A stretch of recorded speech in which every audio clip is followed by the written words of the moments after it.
So the Boston Celtics are coming off a West Coast trip, which you could say was a success. They went 3-1 on a tough road stand. They had to play Minnesota and Houston back to back. They looked really good in those games, especially with their defense starting to get back to themselves. And then they went to Oklahoma City, where they were just cooking them in the first half, getting in the paint, and then the Thunder ratcheted up the intensity in the second half. And they scored a total of 27 points, lost the game, and they shot 19% from three. It was just ugly basketball. Jaylen Brown had 21 points, I think, in the first half and had 0 points the rest of the way. Now, Tatum, he got it going, but he got it going late, in my opinion, in that fourth quarter because the Thunder was making that massive run. They were turning the ball over. I think the Thunder forced 20 turnovers from the Celtics. It was insane stuff, and they were running in transition. And that's how the Thunder ended up winning that game. I think they got 22 points in transition, and a lot of that came in the second half.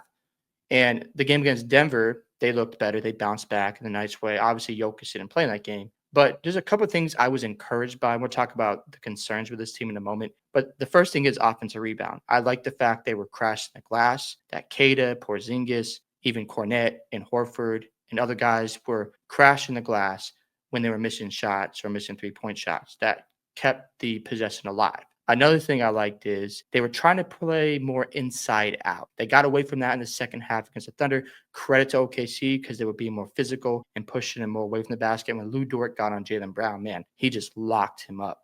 But again, I like the fact that they're trying to change things up. I think the 3-point attempts are under 40 for each game. I love that because I think going forward, they're attempting close to 50 a night. They need to get that down to about 42. And the reason why I say that, it's where my concerns come in. The shooting percentages are down this year for guys like Porzingis. Now, I know he's been in and out of the lineup. He hasn't caught a rhythm. His best game was against Denver, in my opinion. He looked really sharp out there. He was getting put back dunks, getting in the post. I know Jokic wasn't out there, but Porzingis was taking advantage of the matchups. And he looked sharp. He looked really good. I know he went down at one point with that getting kicked in the groin, but he came back, looked solid.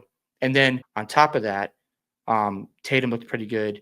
And I like the fact they were just more inside out. But the shot variance, back to that. Porzingis is shooting 33% from three. Jaylen Brown's shooting around 33% as well. So their percentages are down from three. I think Pritchard's around 42%. Tatum's down to 36 right now. And my biggest concern with Tatum is I think the Celtics need to change their strategy because when he gets the ball, he's way out away from the three-point line. He's past the half court and he's just waiting for a screen. I think he needs to come a few more steps in to start the offense. I also would like to see Tatum at the top of the key, right by the free throw line area, where he can run offense. He can get a post position or get in pick and roll actions. He can roll to that spot and catch the ball and either drive to the rim or make a decision to pass it out for a three. And the reason why I like him in that spot because he's got the size, he's got those broad shoulders, and I think he needs to be playing more inside and out. I think Tatum needs to run more post actions. He doesn't do that enough. And it's very frustrating to watch as a Boston fan because I think this guy should stop taking 10 3-pointers a night because some of those shots are really bad shots. The pull up threes sometimes aren't always going in.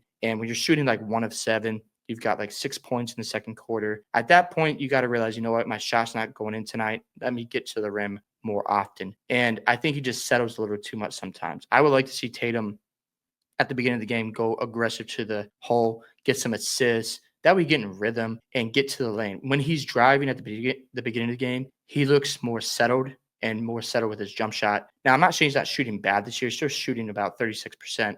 But we've seen Tatum shoot really well at the beginning of the season and start to take a dip. So maybe that dip is coming. I don't know. But I would like to see his 3-point attempts come down to about 7 a game because if you get him in the post area, well, you've got a few decisions to make on the defensive side of the ball. You can double him. He kicks out. He goes to the hole. He draws a foul. Or he just pulls up and shoots right over you. I think Tatum needs to polish that post-game area because if he can do that, now all of a sudden his offensive game is fully unleashed and you really can't do anything about it. You just got to hope he just misses shots. Another thing is, going back to the variance, I want to show you guys something that really stands out to me because last year was different when it comes to the percentages, and I'll show you that in a moment.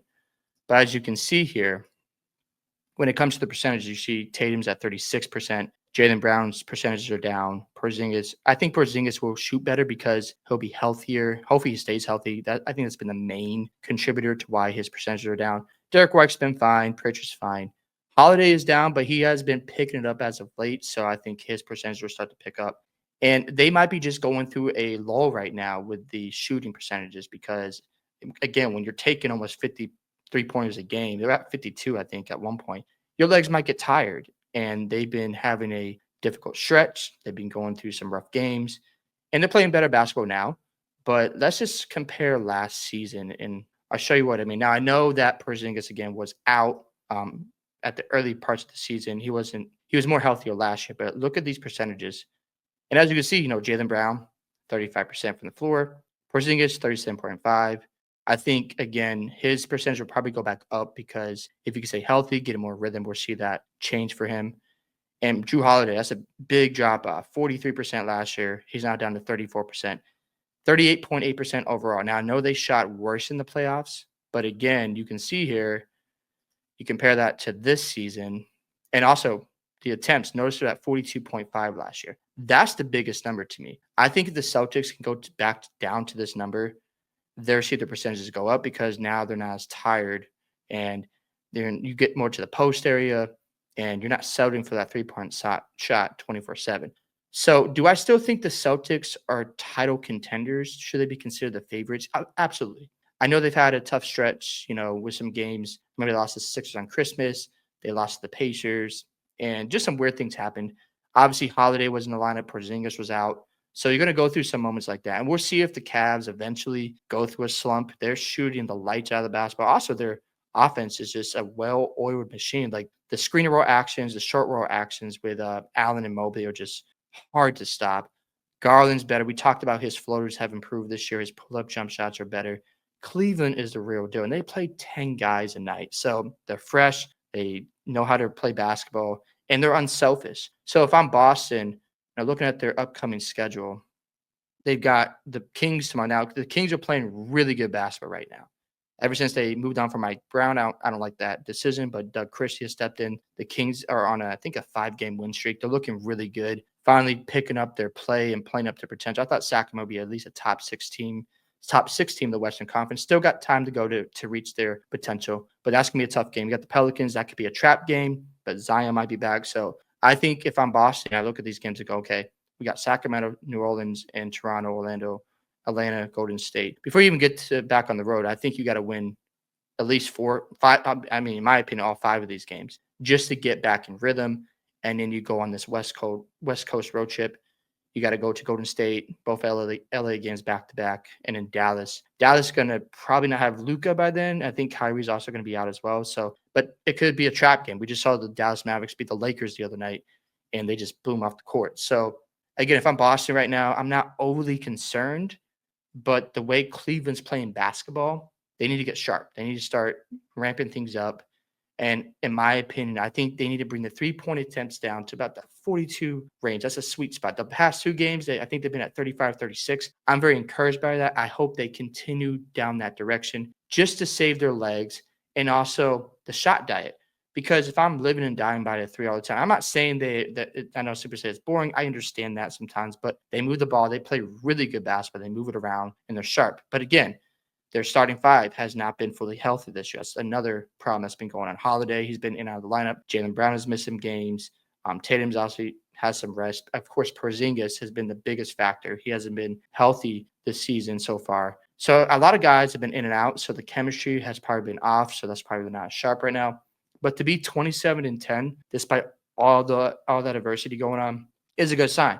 Now, the one thing I would like to see the Celtics do next to just filter out this roster, maximize this championship window, is to go get another wing like a Lonnie Walker and put him next to Hauser, Pritchard, and Horford because, you have Pritchard out there. He can, score off the dribble, but he's a small guard. He can, have a hard time with athletic wings and athletic guards like he dealt with in the Thunder game. He didn't score in that game. So Hauser, he's good, but he's more of like a guy who needs to just make his threes. He also struggled against the Thunder as well. So I think you need to bring in another wing. Springer, he's more like a piece that they brought in to develop, but I think they need to move off of him to get another wing, maybe 2 wings. I know it might be being greedy, and maybe that's not realistic. Maybe you play Jordan Walsh more. I think they need to give him more minutes just to see what they have with him. But if you want a more experienced guy, go get Lonnie Walker because he is experienced. He was in that playoff run with the Lakers 2 years ago. He played important minutes. I remember his game, I think game 4 against the Grizzlies. He was really good in that game. And I think he'll be a nice piece just to have a guy who can score off the dribble. Not sure about his defense, but he is another wing out there. You have more depth. And if you want to get another big, awesome. But I think you should be fine with Horford, Cornette, Kada, and Porzingis. Obviously, hopefully Porzingis can stay healthy. But I know it's been a tough stretch for the Celtics. It seems like they've been losing some games, but this is part of being an NBA champion. You're going to get punched in the mouth from everybody every night. That's just how it goes. And you have to keep going through the process and remind yourself you're trying to get in the best position possible and make sure you're playing your best basketball at some point because the Cavs are really good and they're on the same level as the Celtics. I hate to say it. The Cavaliers are really good at basketball. If you're not watching them, if you're trying to dismiss them like, oh, the Celtics will beat them in 5. No, that's not going to happen this year. I hate to break it to him. It's going to go 7 games most likely, assuming they're both healthy. So, yeah, I just think right now the Celtics just need to get sharper with their play. I'm encouraged after 27-10. Can't lie, that's still a good record. You're second in the East. You still look like the best team out there. And, it might be a harder path because, if the Cavs keep at this win pace, they're probably going like 65 to 70 games and you don't get home court advantage. And that could favor the Cavs. I don't know. We shall see. I still like the matchups, especially if they play more inside out with Jaylen Brown, Holiday, and Tatum, because Mitchell and Garland is a small backcourt and they can exploit those matchups. I know the Cavs like to play 10 guys, but realistically, you're probably going to play 8 to 9 guys in the playoffs. And then you have an entire series to game plan for their role players. You can figure out what you can take away from them so you can take them out of the series. So we'll see what Boston does there. But yeah, I still think they're contenders. Obviously, that game against OKC left a bad taste in probably a lot of Celtics fans' mouths. But again, think of it this way. They were crashing the glass. I like that from them. They were trying to play inside out. My only complaint was obviously the turnovers, and Tatum just got it going a little bit too late. And I just like to see him play more in the post area and run that offense and just bring his 3-point attempts down to 7. That's all I'm looking for. So, yeah, I'd love to hear thoughts on the Boston Celtics. Do you guys think they're still title contenders? Are you guys worried at all about their roster? Are you concerned about the 3-point percentages, how it's been taking a dip this year? Don't forget to like and subscribe to the channel, and I'll catch you in the next one.